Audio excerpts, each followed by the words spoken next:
warahmatullahi wabarakatuh. Perkenalkan, kami dari kelompok 10 pada praktikum farmasi fisika dengan judul pengamatan sifat bahan padat. Dengan saya sendiri, yaitu Anida Yusraul Albab, dan banyak rekan-rekan saya yang akan mempresentasikan hasil kerja kami, yaitu ada Lia Permatasari dengan NIM 2033-0734, ada Murni Cernia dengan NIM 2033-0735, ada Raika Novia Safitri dengan NIM 2033-0736, ada Oktaviana Yelista Dedo dengan NIM 2033-0737, ada Tio Danawan Seno Aji dengan NIM 2033-0738, dan ada Namira Lukiana dengan NIM 2033-0754.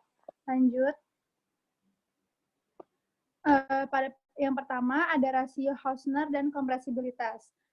Alatnya itu ada tepid density tester atau gelas ukur volume 100 mili yang berfungsi untuk menentukan penurunan volume sejumlah granul atau serbuk akibat hentakan atau tepid dan getaran atau vibration. Tugasnya yaitu untuk menghitung tepid density, bulk density, rasio Hausner, dan kompresibilitas. Lanjut. Alat dan bahan. Yang pertama, perlengkapan alat pelindung diri selama praktikum, yaitu ada jas laboratorium, masker, handscoon, dan penutup kepala.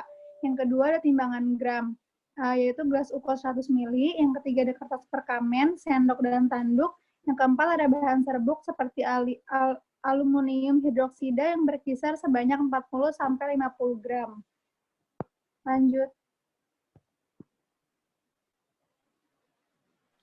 Selanjutnya yaitu cara kerja. Yang pertama, praktikkan menimbang gelas ukur kosong, lalu masukkan serbuk ke dalam gelas ukur yang dimiringkan dengan sudut 45 derajat hingga 100 mili. Yang kedua, tegakkan gelas ukur dan masukkan serbuk ke dalam gelas ukur, lalu ratakan serbuk. Timbang beratnya dan gunakan serbuk sebagai berat jenis nyata 100 mili, dicatat sebagai volume awal. Selanjutnya, yaitu memasukkan kembali serbuk ke dalam gelas ukur dan melakukan ketukan pada gelas ukur, lalu diatur ketukan dari 10, 500, hingga 1250 kali, dengan kecepatan dan ketinggian ketukan yang konstan, hingga volume serbuk mampat atau tidak berubah.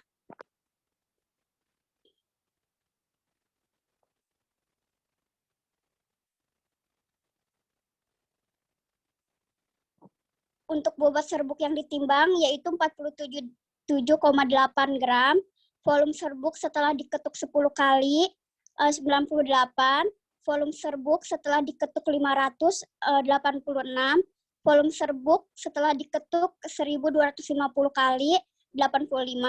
Untuk rumusnya, bulk density bobot serbuk dibagi volume serbuk.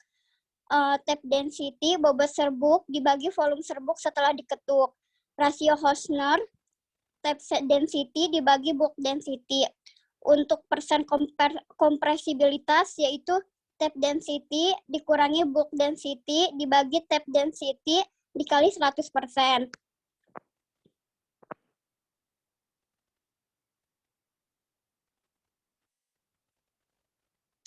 Untuk perhitungannya, bulk density yaitu bobot serbuknya 4,78 gram, untuk volume serbuknya 100 mili, hasilnya 0,478 gram per mili.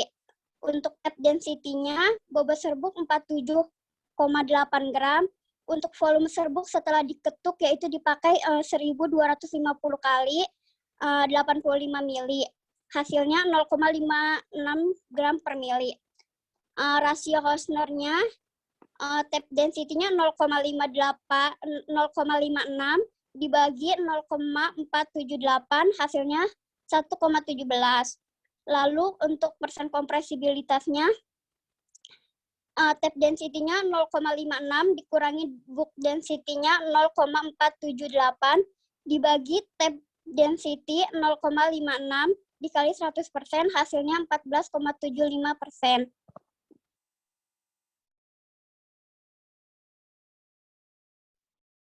Selanjutnya, dari hasil uji tadi itu ada penafsiran hasil. Nah, untuk rasio Hausner, nilai rasio Hausner itu mulai dari 1 sampai lebih dari 1,60.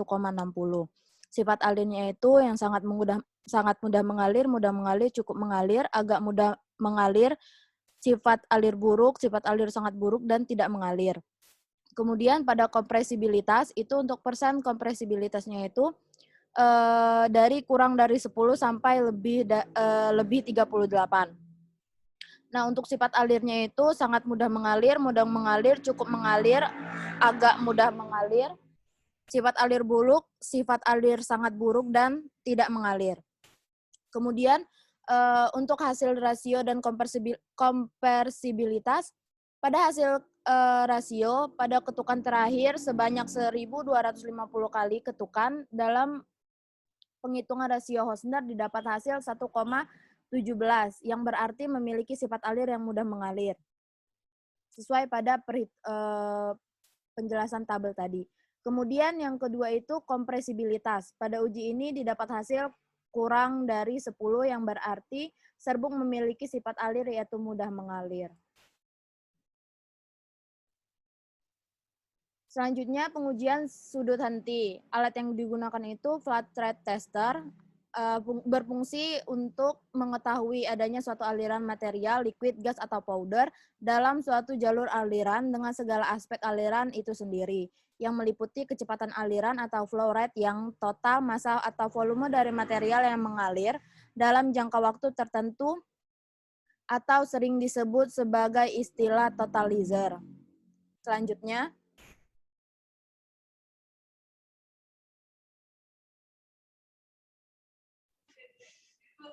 alat dan bahan.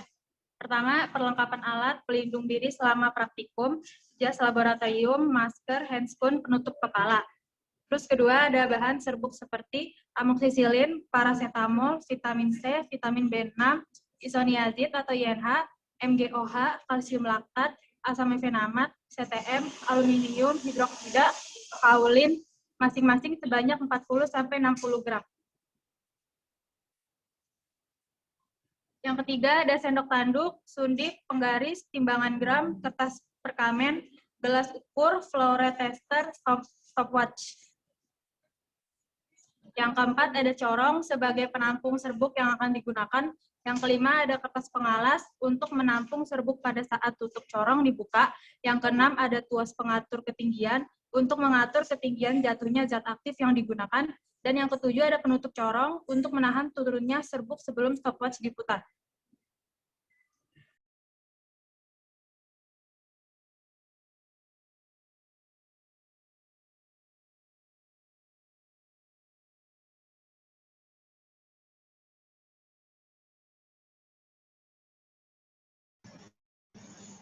Selanjutnya ada cara kerja pengukuran sudut henti. Pertama, praktikan memposisikan ujung corong dan menaruh tepat di tengah kertas pengalas pada alat flow tester. Praktikan mengatur corong landasan jatuhnya serbuk. Selanjutnya, praktikan menyiapkan stopwatch dan memastikan corong benar-benar dalam keadaan tertutup. Praktikan memasukkan semua serbuk aluminium hidroksida sebanyak 40-60 gram ke dalam corong flow tester dan dapat membuka katup corong serta bersamaan dengan mulainya stopwatch.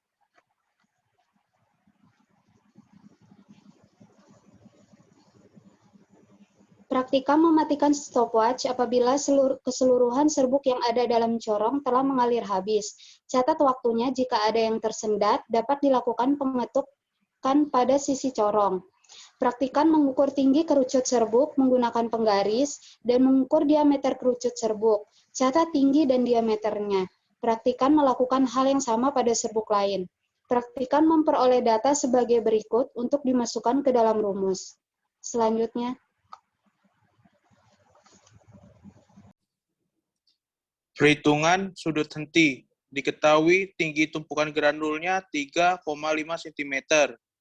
Jari-jari tumpukan granulnya 4,8 cm. Dan sudut hentinya 36,12 dengan cara tan alfa sama dengan tinggi per jari-jari alas sama dengan 3,5 per 4,8 sama dengan 0,73 di jaritan alfa menjadi 36,12. Ini penafsiran hasil dari perhitungan tersebut. Sudut istirahat itu kurang dari 25 sampai lebih dari 40.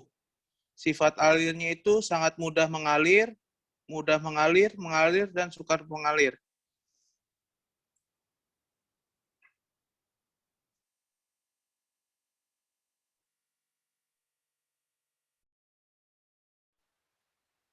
Hasil sudut henti. Dari hasil praktikum yang didapat pada sudut henti aluminium hidroksida, yaitu 36,12 yang berarti memiliki sifat alir yang mengalir. Kesimpulannya, rasio Hausner pada ketukan terakhir sebanyak 1.250 kali. Ketukan dengan perhitungan rasio Hausner yang didapat hasilnya 1,17 yang berarti memiliki sifat alir, yaitu mudah mengalir. 1,17 itu dilihat dari syarat penafsiran hasil rasio Hausner, yang dimana nilai rasio Hausner 1,12 sampai 1,118 yang menandakan mudah mengalir. Untuk kompresibilitas, pada uji ini didapat hasil kurang dari 10, yang berarti serbuk memiliki sifat alir, yaitu mudah mengalir. Kurang dari 10 menurut syarat penafsiran hasil kompresibilitas, yaitu mudah mengalir. Dari hasil praktikum yang didapat pada sudut henti aluminium hidroksida, yaitu 36,12, yang berarti memiliki sifat alir yang mengalir. Sekian presentasi dari kelompok 10. Terima kasih.